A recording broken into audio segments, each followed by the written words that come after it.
resumed.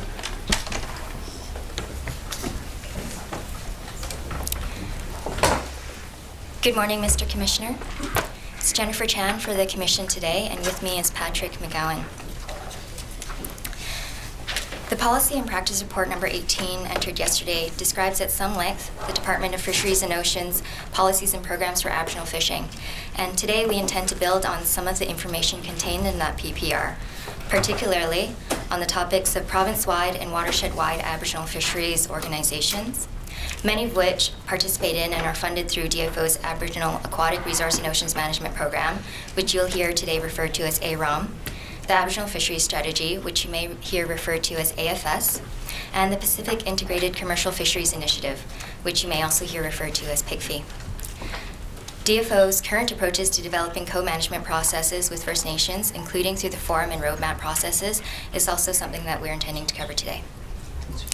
We'll spend just over a day and a half with today's panel of witnesses and plan to begin the next panel after tomorrow's afternoon break. So I'll begin by introducing the panel to you, and if I could please have them sworn or affirmed. You solemnly affirm that the evidence to be given by you to this hearing shall be the truth, the whole truth, and nothing but the truth? I do. I so affirm. I do. Will you state your name, please? Barry Huber. Neil Todd. Thank you. Grand Chief Saul Terry. Thank you. Russ Jones, I'm Chief Nungjingwas. Thank you. Council? So Mr. Barry Huber, let me introduce you first. John, or Mr. Lunn, if we could have the CV of Mr. Barry Huber brought up, please. It's at the Commission's list of documents, number 6. And while that's happening, Mr. Huber, you've been a DFO employee since 1977, is that right? That's correct. And at that time, you're a fishery officer, and that was when fishery officers were generalists. That's correct. You've been a resource manager, and you were that from 2000 to 2004. Yes. And after that, you became an Aboriginal Affairs Advisor, primarily in the BC Interior. Well, initially they were called implementation officers, and then it evolved. Thank you. And in that role, you were an early supporter of co-management arrangements with First Nations, is that right? That's correct. And as part of that role, or in some part in recognition of your work in building relationships with Aboriginal peoples, you were a recipient of the Deputy Minister's Commendation. That's correct. And since 2010, you've been on a special assignment to lead building a co-management structure with First Nations in the Fraser watershed and marine and approach areas, is that right? That's correct. And that's together with other program and policy work related to Aboriginal fishing? Yes. If we could have Mr. Huber's CV marked as the next exhibit, please. The exhibit number 1178. Thank you. And I'll skip over now to Grand Chief Saul Terry. Good morning, Mr. Grand Chief Saul Terry. And you're a returning witness, and you appeared mid-last December as a panelist during the hearings on Aboriginal worldview, cultural context, and traditional knowledge. Is that right? I'm sorry. Let me just repeat. Grand Chief Saul Terry, I just wanted to remind the Commissioner that you are returning as a witness here, and you had appeared last December as a panelist for us on the hearings on the topic of Aboriginal worldview, cultural context, and traditional knowledge. That's right. Thank you. And Mr. Commissioner, just for your reference, the witness summary for Grand Chief Saul Terry has been entered as an exhibit, and that's exhibit 293. Grand Chief Terry, you're also a member of the Statlium Nation, That's correct. and in particular from the community of the Bridge River Band near Lillooet. Yes. In our language. Question. Thank you. And you are currently the CEO of the Intertribal Treaty Organization. Currently. And you're also serving as a commissioner on the Pacific Salmon Commission. That's correct. And you are also a former president of the Union of BC Indian Chiefs, and you held that position from 1983 to 1998. Yes. Thank you. Now, we also have a CV for Grand Chief Saul Terry, and that's listed at the First Nations Coalition's list of documents at 120.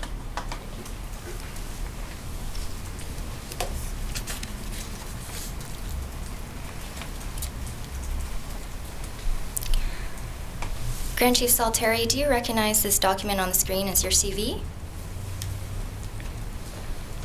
Yes. Thank you. Could we have that entered as the next exhibit, please? Exhibit 1179.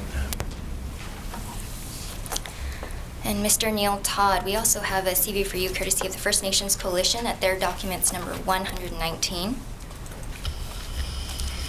Now, Mr. Todd, you are an operations manager for the Fraser River Aboriginal Fisheries Secretariat. Is that right? That's correct.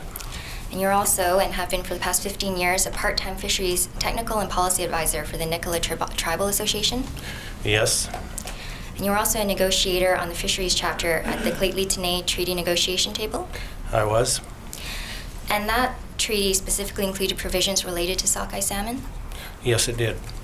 Thank you. And which party did you represent in those negotiations? I was working for and with the Clayton Band. Thank you. And Mr. Todd, do you recognize this document on the screen as your CV? Excuse me. Yes, I do. Thank you. If we could have that marked as the next exhibit, please. Exhibit 1180.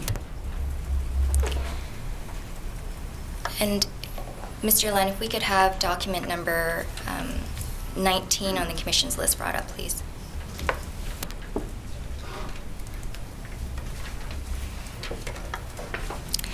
Now, Mr. Todd, the Fraser River Aboriginal Fisheries Secretariat, care of the Nicola Tribal Association, is a signatory for the AROM program. Is that right? Yes, that's correct. And do you recognize the document on the screen as your association's AROM agreement for the year 2009 to 2010? Yes, I do. Thank you. And as an example for the Commissioner of these agreements, if we could have that marked as the next exhibit, please. 1181. And Excuse me? yes, This isn't the actual agreement or the original agreement. This is an amendment to that agreement, this particular document. thank you for that clarification. So this is an amendment that contributed further funds to the original agreement. Is that right? Correct. And if we just go to the next page, Mr. Lund, and page after that. We see here an explanation of that amendment, is that right, that you're discussing, where there was a previous agreement on or about May 28th, 2009, and it was amended again, and with the final volume or final amount of funds being $750,700. Is that correct? Yes, that's correct. Thank you very much. Mr. Len, if we could have document number 20 of the Commission's list brought up, please.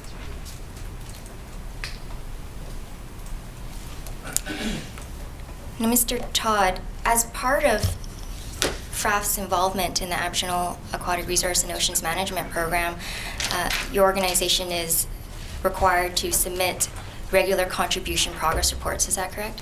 That's correct. Do you recognize the document on the screen as an example of such progress report submitted on behalf of FRAF? Yes, I do. Thank you. If I could have that marked as the next exhibit, please. Exhibit 1182. Moving on to you, Mr. Jones. If we could have the First Nations Coalition's document 116 brought up, please.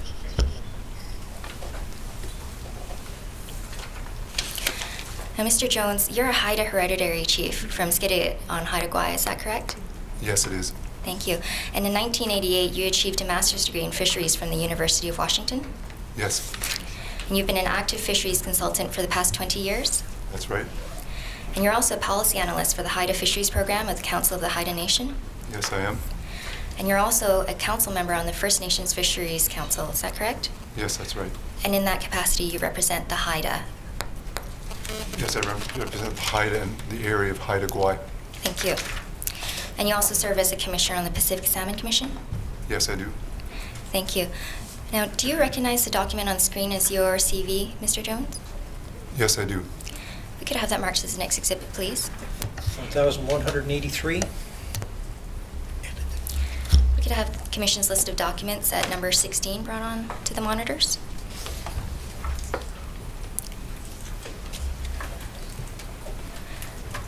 Now, Mr. Jones is another example of AROM agreements for the Commissioner. Do you recognize on the screen a document that's the AROM agreement for the First Nations Fisheries Council for the year 2009 to 2010?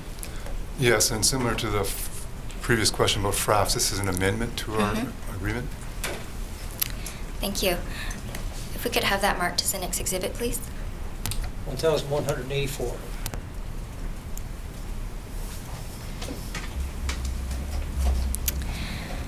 And similar to FRAFs, the FNFC is also required to submit regular progress contribution reports. Is that correct? Yes. If we could have the Commission's list of documents at number 17 brought up, please. Thank you. And do you recognize this as that contribution report? Yes, I do. Or an example of one at least? Yes. Thank you. If I could have that marked as the next exhibit, please. 1,185. And now that we have that out of the way, I'd like to start, Mr. Huber, with discussing with you some of the previous management agreements that DFO has reached with First Nations. And by that, I'm referring to the 1993 Fraser Watershed Agreement. We have that at our list of documents at number 9, please, Mr. Lunn.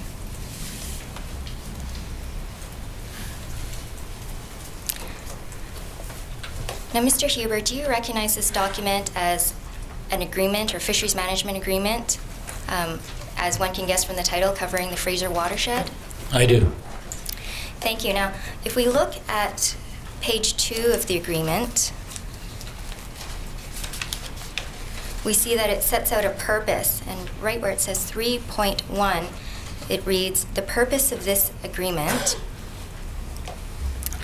is to provide for a coordinated approach to the conservation, protection, and enhancement of fisheries, fish, and fish habitat of the area, including fish health and quality and allocations." Is that your understanding of the intent of this agreement and how it was implemented? That is correct. Thank you. Now, I understand that this, and I won't bring you through it, but that this agreement set up a steering committee for the implementation of this agreement, a technical committee for the understanding of and gathering of technical information, and as well a monitoring and enforcement committee. And both of these, or all of 3 of these committees, included First Nations and DFO committee members. Is that correct? That's correct.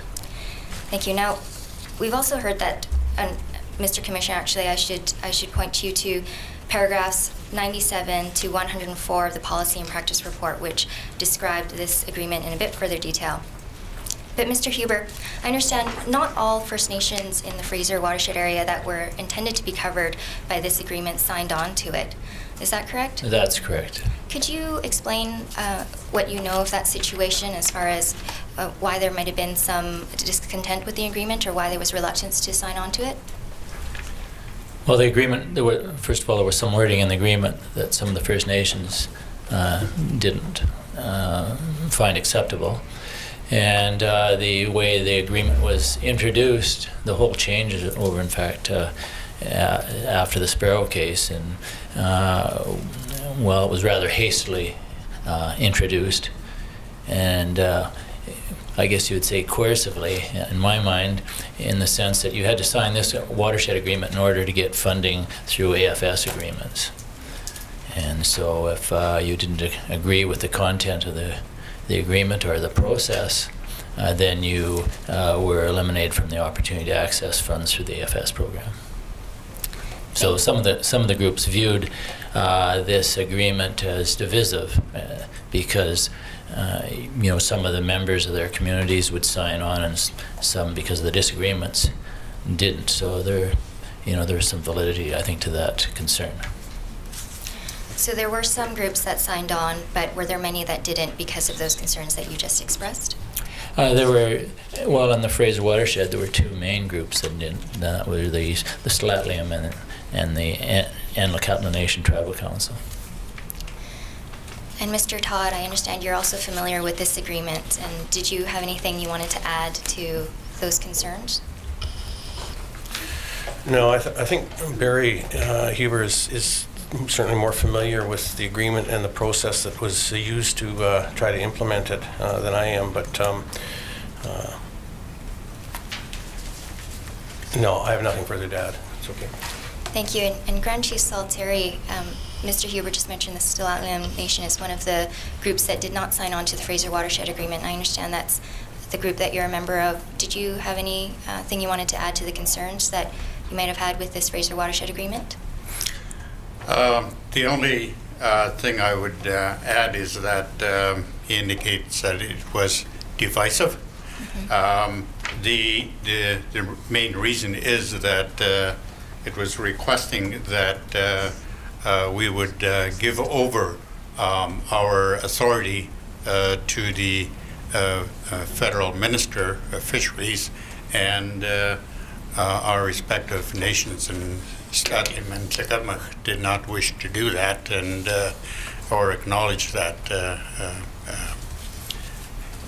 wording in the agreement, so we couldn't proceed with the signing it.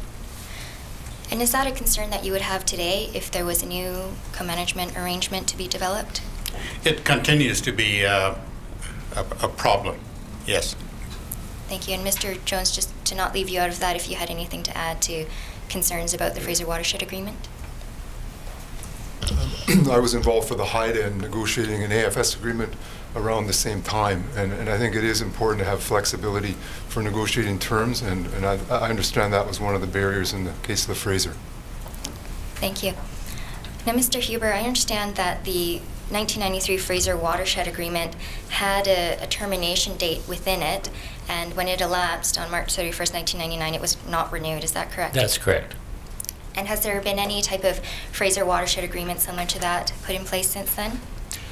No, we've had a number of, we've made efforts to renew an agreement or develop a new one, but in the absence of that, we incorporated wording in our AFS agreements that accommodated some of the, or addressed some of the issues that were in the watershed agreement. Okay. And primarily, would you characterize those issues as, was it a matter of allocations or the flexibility as we heard, or was there anything in addition to that? Well, the key thing in the new template, and I led the development of the template prior to the one we're introducing now, is we did address some of the wording concerns that First Nations had. We got approval to remove the clause about the authority of the minister. And the justification for that removal was that the courts have ruled on that, and we didn't need to, so to speak, rub it in First Nations' faces, the minister's authority. Thank so you. there were other things related to management of the fisheries that were covered in the new template. So it addressed a lot of the issues, but not the working together, which is what the watershed agreement was meant to do. If I could have the Fraser Watershed Agreement marked as the next exhibit, please. Exhibit 1186. Mr. Huber, would you consider this Fraser Watershed Agreement as an early attempt at co-management with First Nations? Well, I'm not sure when it was introduced that was the clear intent. The intent was that we had to, as a result of the court decisions and the government policy, we had to change our relationship in the department on how we worked with First Nations, and Ottawa came out to the regions and made sure it happened.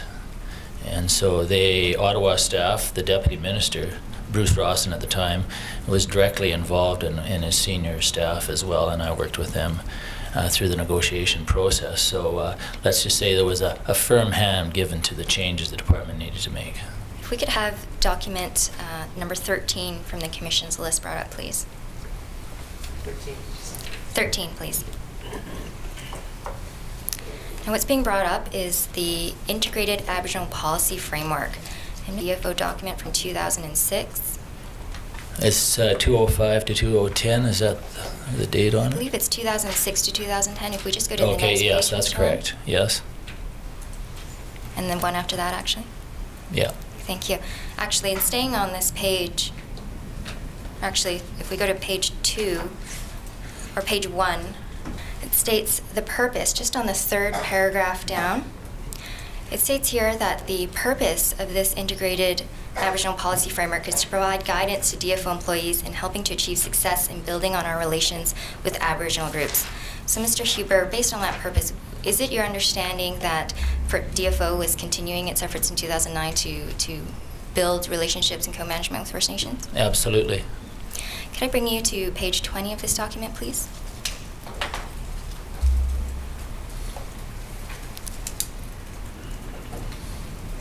I would just like to get a better understanding of what that word co-management means for DFO.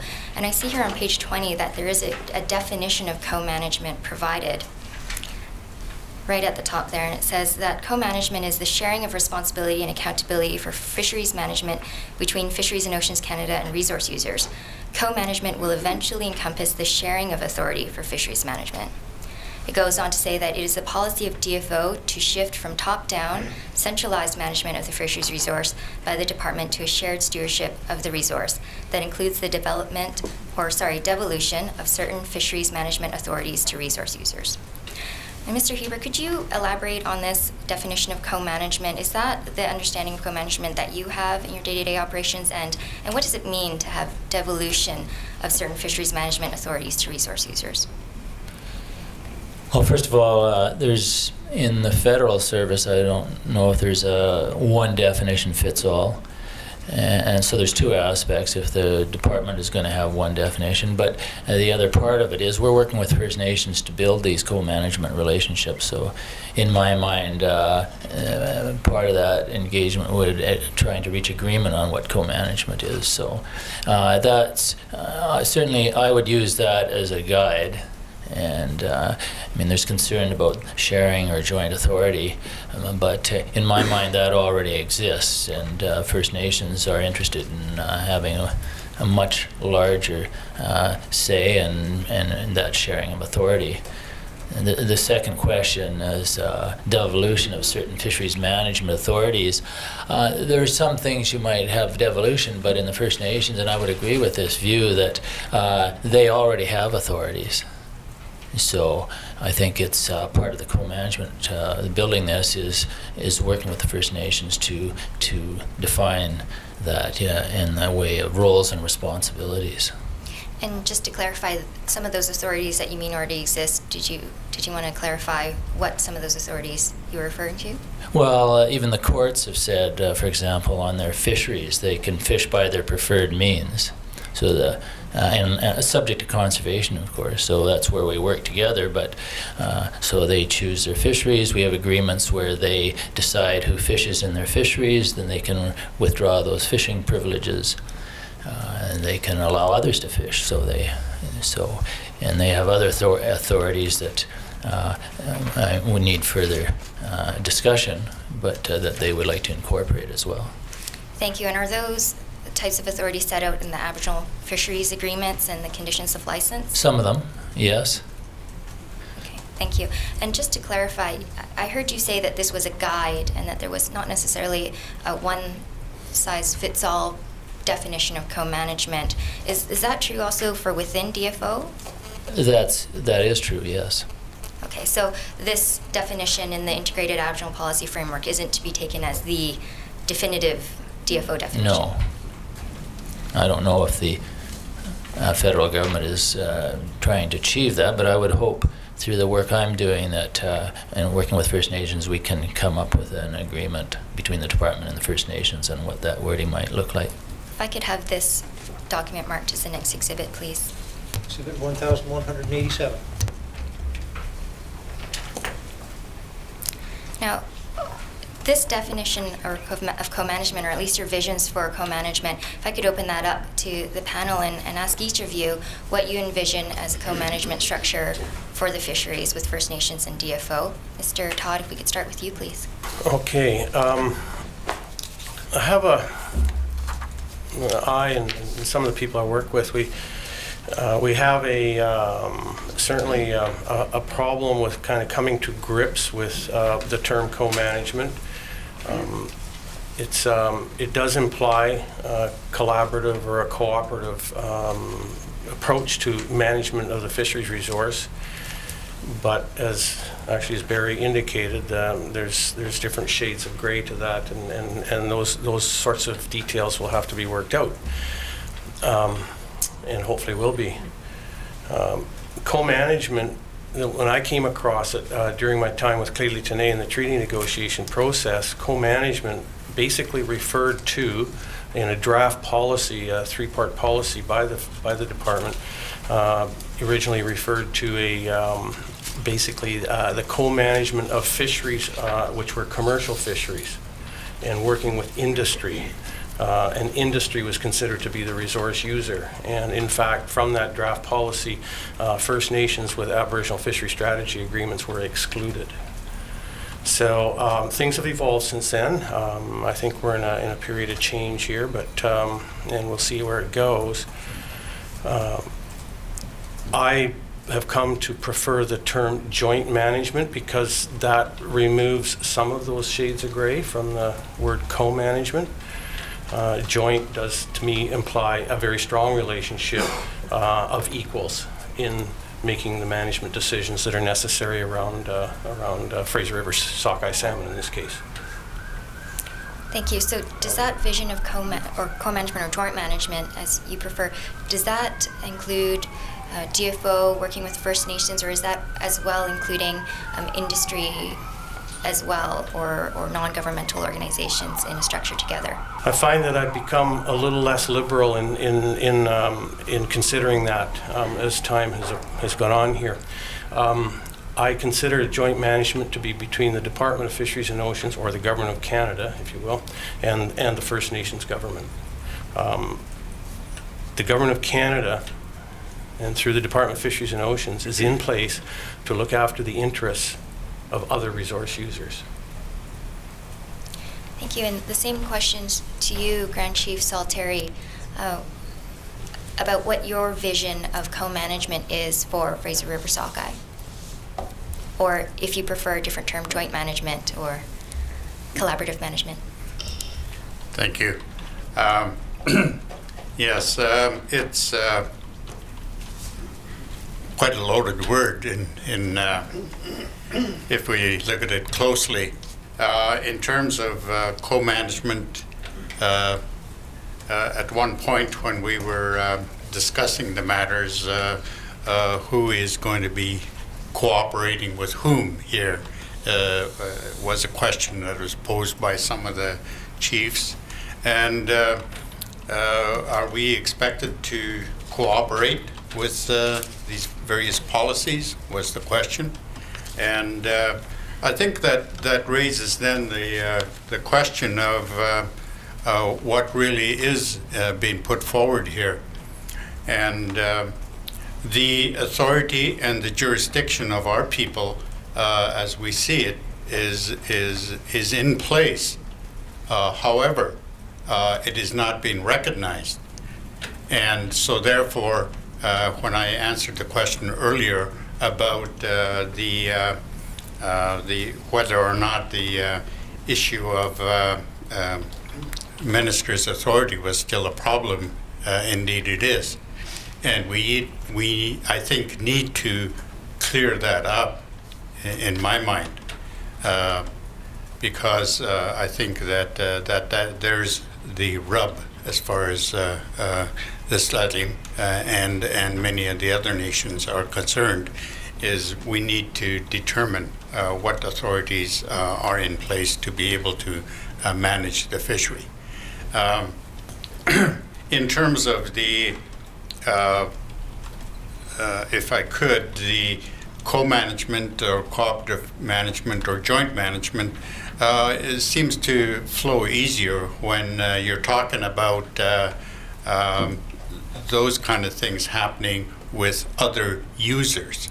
And that has been one of the problems I feel in relationship to management, is that the department has, in my mind, tried to make everybody happy, but it's caused a problem in the resource. And to my mind, that's one of the difficulties that I see in terms of trying to work out something here. But we try to be jealous of our authority and jurisdiction and our authority to be able to make decisions regarding a high priority a resource for our people, and that's the fish that feeds them through the winter. Thank you. And the same question for you, Mr. Jones, of what your vision of co-management and the structure of relationships between First Nations and DFO, or if your vision includes others, and how that looks for co-management. Yeah, so, Mr. Commissioner, I think that I agree with some elements of the definition that we're talking about. Excuse me, would you move the microphone closer? Yes, I agree with some elements of the definition, that there's shared authority and responsibility between the Crown and First Nations. I'd agree with Mr. Huber that, the definition doesn't capture the authority, of First Nations. And I think so there's essential difference between co-management with First Nations and with resource users, which is referred to in the definition. And I guess my vision, it was captured in has been captured in numerous First Nation documents, is to have a tier, we're calling it a Tier 2 process, between First Nations and the federal government or Department of Fisheries and Oceans to address kind of those, design a co-management program, that's acceptable to the First Nations and the Crown, because it has to accommodate, First Nation rights to the fishery and be consistent, I guess, with the direction provided by courts. And often, I think, if you don't start from that in the beginning, you don't arrive at kind of something that works for both First Nations, and the Crown. You also need a Tier 1 process, which is a process for First Nations to talk among themselves and to kind of try to reach agreement. And I think that was one of the things that was lacking in the Fraser agreement that we were talking about earlier, was First Nations didn't have enough time. There was a time issue as well as kind of the substance issue, or around the agreement. And we have now some Tier 1 processes, I think, which could develop into effective ways for First Nations to bring input into a Tier 2 process.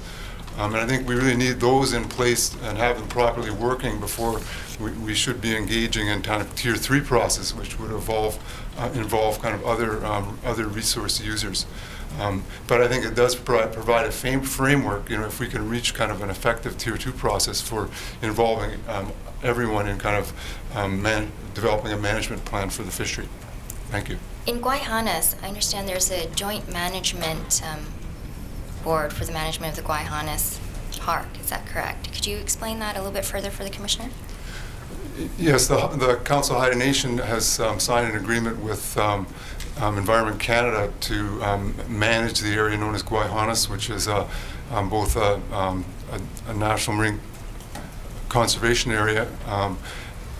There's both a land area, so a national park reserve, and now a national marine conservation area.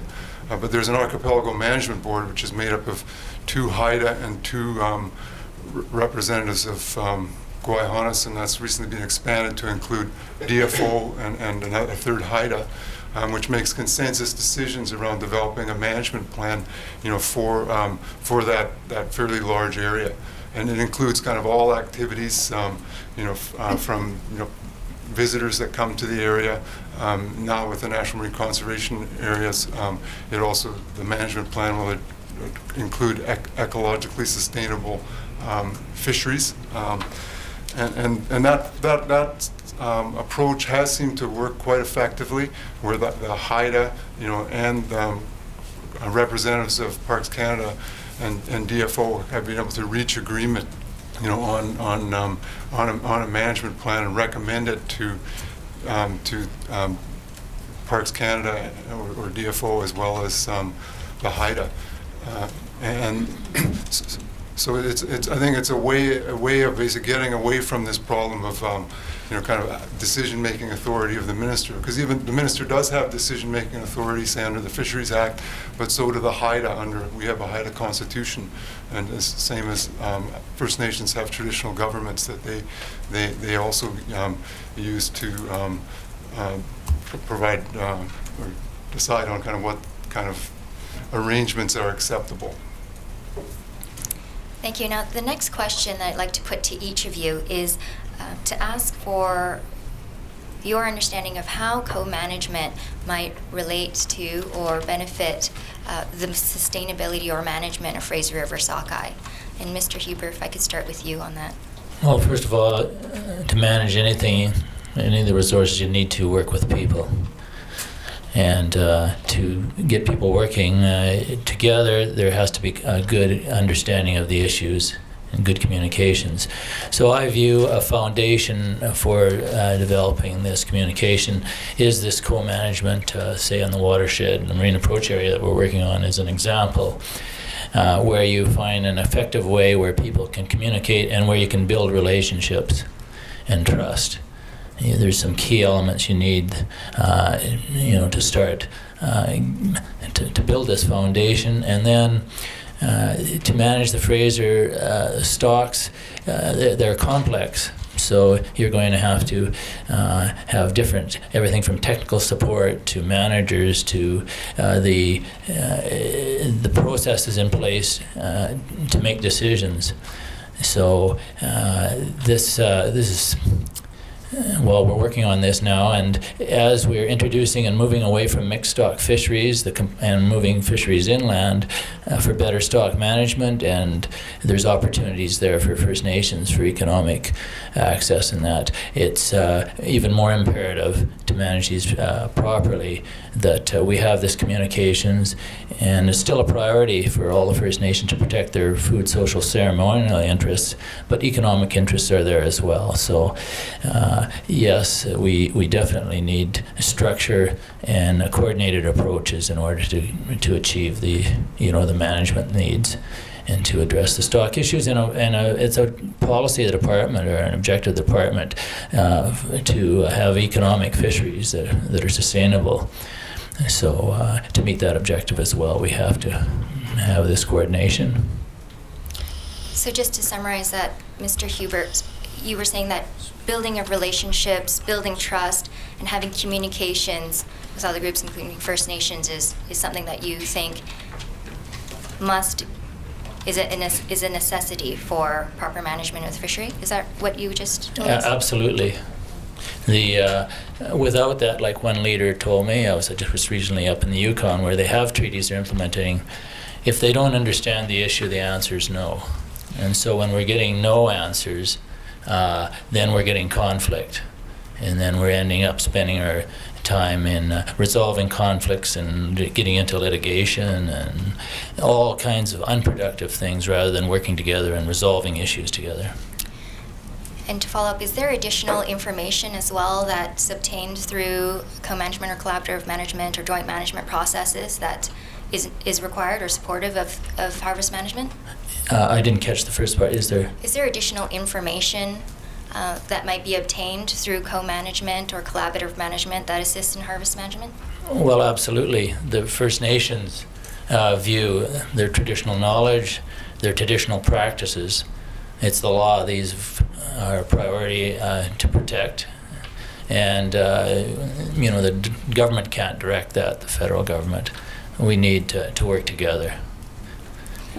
Thank you. And so the same question to you, Mr. Todd, is sustainability in your view or how it's benefiting harvest management?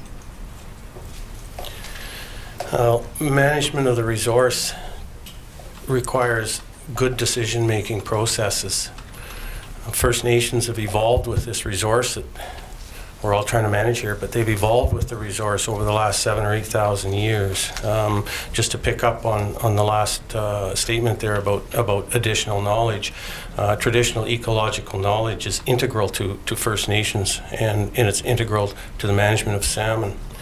That has to be brought to the table, and it can only be brought to the table through a joint management process, whereby First Nations can sit at a management decision-making table as equal partners in the management decision-making process. Therefore, that's where I think joint management is absolutely critical to trying to ensure the survival, sustainability, and hopefully flourishing of Fraser River sockeye salmon. Thank you, Mr. Tan. Just to clarify, you mentioned the words equal partners, and I just wanted to understand how that fits in with the authority of the minister that we discussed earlier. There should not be a problem with that under the present policies and practices of the federal government under lands claim agreements, such as the Nuvialuit agreement, that's a joint management board, and it's a consensus-driven process whereby, yes, the decisions made at that level act as recommendations to the minister, but there's an accountability process built in such that the minister would be, other than in some very, very extreme cases, would be not wise if he did not follow those recommendations. So the effect on the ground is equal and shared joint management decision making. Thank you. Now, Grand Chief Terry, the question to you about how co-management or collaborative management or joint management, as you preferred, might benefit the sustainability or decision-making for Fraser River sockeye. It really would work well if we were able to realize a kind of mutual respect for our areas of authority, because I think too often we are deferring, for example, to courts to resolve disputes and resolutions to issues that are of a political nature. And too often the political folks that have the authority to speak to various issues of jurisdiction and authority are abandoning their ability to come to the table with us. We as political leaders, elected chiefs, have a mandate to discuss the issues that are paramount to our people in terms of the title and the rights that are being affected, left, right, and center, right across this country. And but nobody's prepared to come to the table to discuss the matter that is of critical importance. And we do need that kind of a political commitment, I feel. And then we can work out the means by which we can come together and work something out. I think for example, you cited my friend here, Jones, the Haida have worked out an arrangement. It was a negotiated arrangement between two parties. And this is what we're seeking, I feel, under the Intertribal Treaty Organization. And if there is effective management going on, why is our fish suffering? Why are the resources suffering in our respective territories? In our homelands, people are wishing they could fish to be able to feed themselves. And there's a different kind of an agenda in place, and we're a little concerned that we're going to suffer the same fate as on the East Coast, or what has happened already in Europe, where the disappearance of the fishery is we just need to look, and we see what's happened there. And in terms of management, then, we do need somebody to speak with, but somebody that has a mandate to be able to deal with the matters that are of critical importance, I feel. And so I would really, question whether or not disparaging anyone in the court or this process here in terms of being able to deal with matters that in a court process. But political matters need to be dealt with by political people, and with those mandate to do that. Thank you. Thank you. Grand Chief Terry, just to follow up on what you've said, just wanted to understand, so are you saying as well that there's information or perhaps knowledge that First Nations hold that you believe would benefit decision-making for Fraser River sockeye? Definitely. Does that include traditional ecological knowledge? Oh yes, we haven't really been able to relay a lot of this information down within these various agreements, and too often I think that our traditional knowledge is cast aside in favor of, in quotes, science. They're as much science because they've been developed over millennia through observation and experiments and experience. So it's just as legitimate as somebody being able to determine a female fish from a male fish, you know, and our people used to be able to do that. And we were citing that in the court in 1978 when one of our elders told the biologist, and the biologist couldn't tell the difference, you know. It's simple as that. Thank you. And does some of that information that you just described, does that lead to a different understanding of perhaps conservation requirements that might be required in harvest management decisions? I think in perhaps we concentrate too much on harvest management deliberations too much, and then forget about the fact that these, before you're able to harvest, you got to have something to harvest.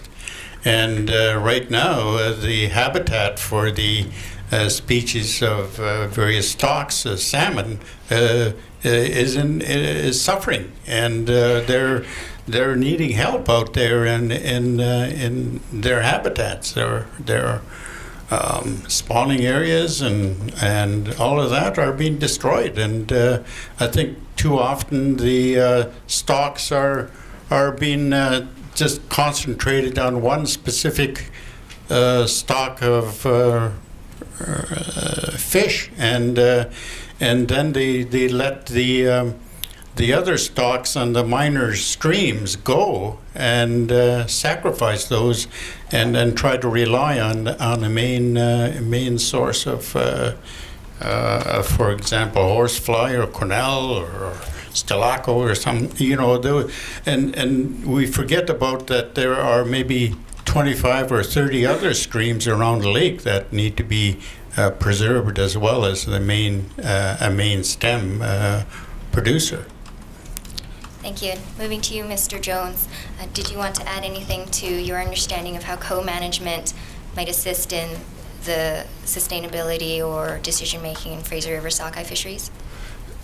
Yes, co-management has a real contribution to make, you know, to sustainability of Fraser River sockeye. And I know, Mr. Commissioner, over the past 8 months, you know, you've heard about many issues such as overfishing, you know, habitat loss, climate change, species at risk. You know, management of Fraser sockeye is very complex, and I think having agreements, you know, between the Crown and First Nations on how to approach it is a fundamental starting point, I guess, to taking a holistic approach to management. I think there's a good example we have in Washington State of where these issues have being addressed, you know, between the tribes. The Northwest Indian Fish Commission, you know, was a group of First Nations that was established after the Bolt decision to work with the state and federal government to address issues of you know, harvest, but also preservation of salmon in the Pacific Northwest. You know, it was as a result of a court case, but you know that the Northwest Indian Fish Commission is a Tier 1 process. So it's 21 First Nations, 21 tribes, and they've moved on from basically developing management plans, you know, to protecting habitat, developing recovery plans for species at risk, They were a key in getting the Pacific Salmon Treaty signed in 1985 and renewing it again in subsequent years in 1989 and such. And they've brought the conservation issues, to the fore, as well as, management of their 50% share, of salmon. I think the things that we need to look at here in British Columbia really are it takes political will, to move ahead and make those kinds of changes. And it took many years, for the federal and the state government and the tribes basically to come to agreement and respecting each other's, authorities and agreeing to kind of to move ahead in a cooperative way, to address these challenges that addressed all three governments. Heard from the panel about your views on the importance of co-management. I just want to shift now to some of the programs or processes underway to work on co-management right now. If we could have document number 11 from the Commission's list brought up, please. And I'll be discussing the forum and roadmap processes with you, Mr. Commissioner. This is described briefly at the PPR at paragraph 297 and following. But this document here, and Mr. Huber, I wonder if you recognize this as a list of discussion topics at DFO and First Nations Fraser Salmon Roadmap workshops. And this is the one for December 10th of 2009. Do you recognize this document? Yes. Yes, I do. Thank you. And without bringing you through the entirety of this document, I see from some of the headings that some of the matters up for discussion include the mandate and the scope to be included in discussions of co-management. Is that right? Yes. And also other issues such as First Nations representation, the role of technical capacity and support, and potential models or options for co-management? That's right. Thank you. If I could have this marked as the next exhibit, please.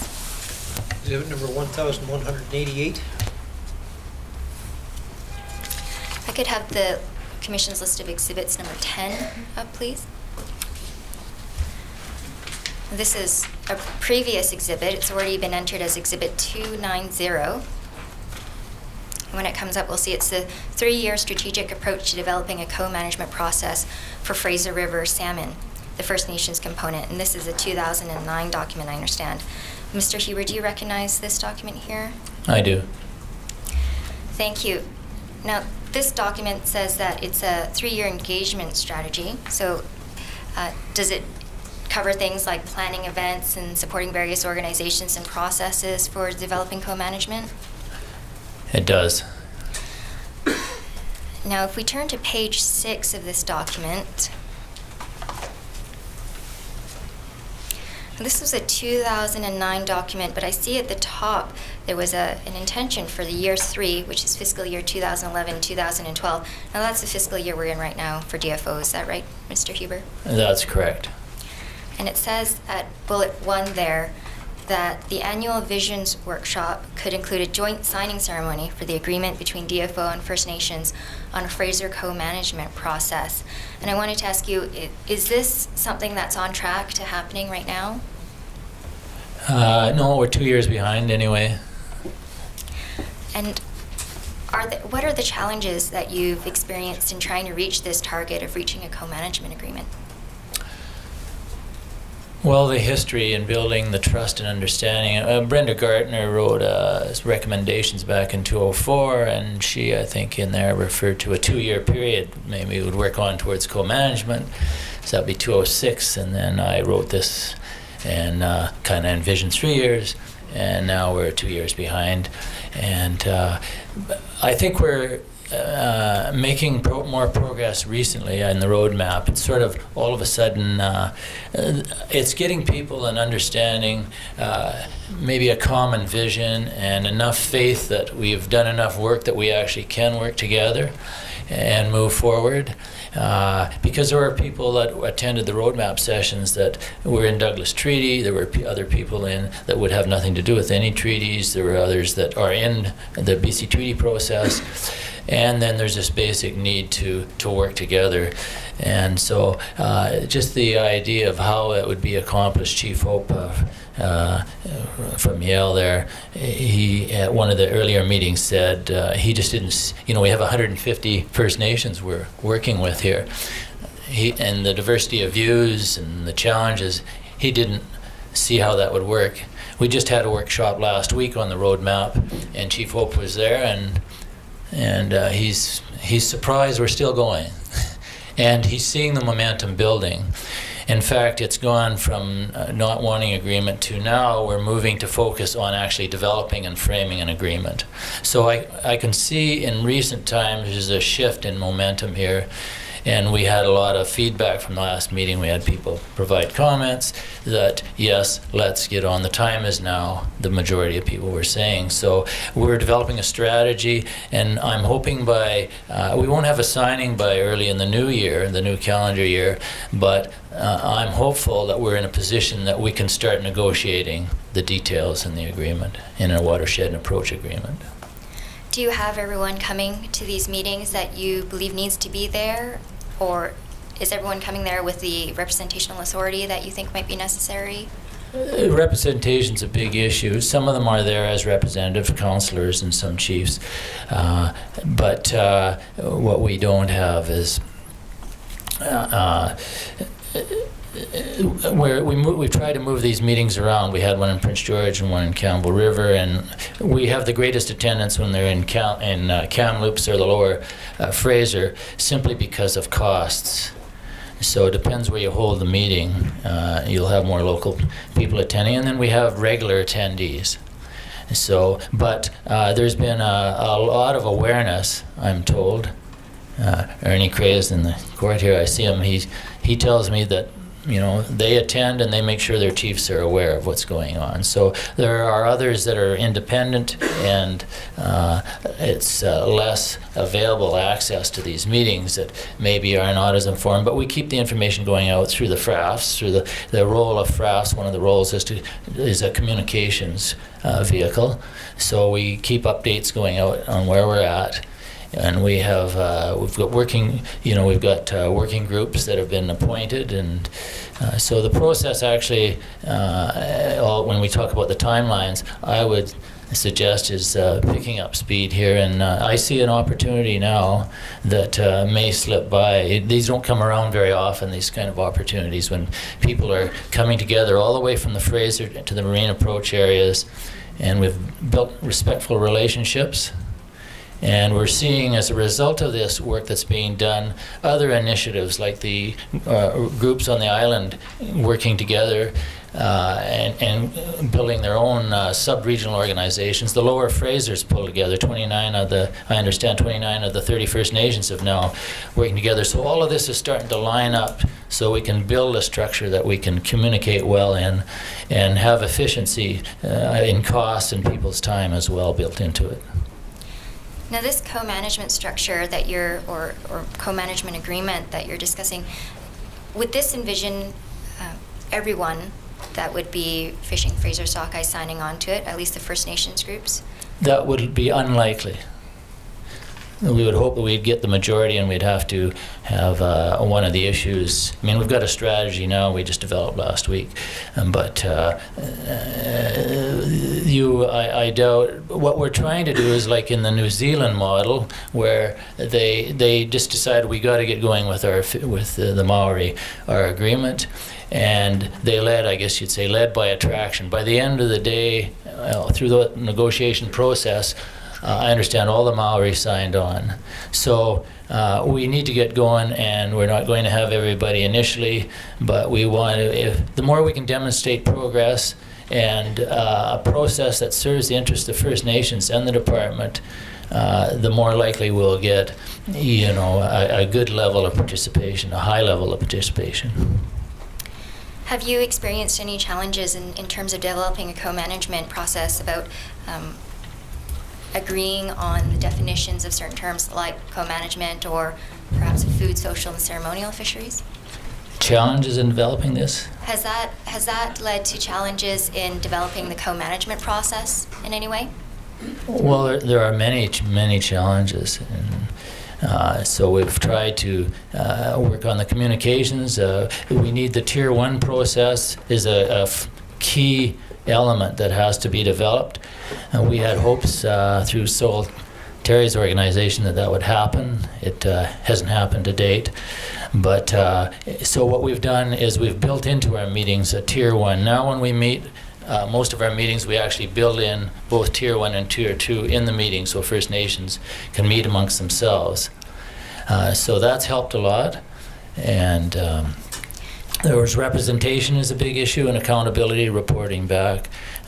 There are funding issues. There are many challenges, but as we get better organized and we can start to lay it out and people can see a picture of what we're talking about, it's pretty vague for most, and even in our department, most of our staff, I say it's vague.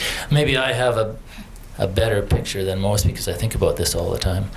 But I think we've got to get structured and organized and more efficient in our resources and get the right people, the right committed people in the process. And I'm seeing some very good progress there. We've got some people with the skills in the First Nation communities. In fact, our own department, I would say, is facing more challenges in many cases than the First Nations, because we have a lot of staff that need capacity built as well. So, but nonetheless, I see the opportunity now, and I think we need to move now. Is coming to agreement on the allocations of the fisheries something that you think is important for developing co-management processes? Well, until there's shares or allocations, it's going to be challenged, obviously. That is, I would say, the single biggest issue is of conflict is what those shares are. If they were understood and agreed on, then the focus could be, and there would be lots more flexibility in making management decisions on how you access your share. And you, as managers, the First Nations, if they knew what that was, could, as long as they had a plan that was conservation-based, and they knew what their share was, I just see lots more flexibility in how they harvest that share and when. But they still need, obviously, to be full partners in the technical information and that. Irregardless, they'd need to be able to make sound decision based on the best information available. Thank you. And a question to you, Mr. Hubers. Do you have any recommendations for the Commission on how this process of co-management that you're working on might be supported?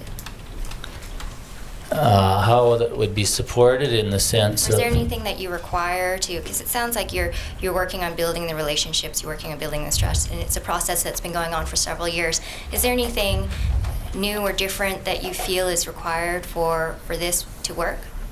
Well, to make it work, we need the First Nations. The key one is to get them working together. There are many... Unfortunately, there's been some hard positions taken over the years, and they are impeding progress. We need to get more political involvement.